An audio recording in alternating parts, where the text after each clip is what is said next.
Hey, what's up guys, welcome to the channel. Apple has just rolled out the iOS 18 beta version for your iPhones, and if you go to settings and software updates, if you cannot find the beta download option, I'm going to show you how to download that. Just go to Safari on your iPhone and go to developer.apple.com.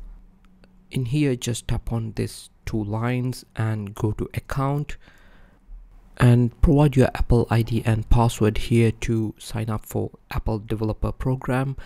Once you have signed in, the first thing you will notice is the Apple Developer Agreement. Just scroll down and tick the box here, and you can select yes or no whether you want to receive communication announcements, and just submit it.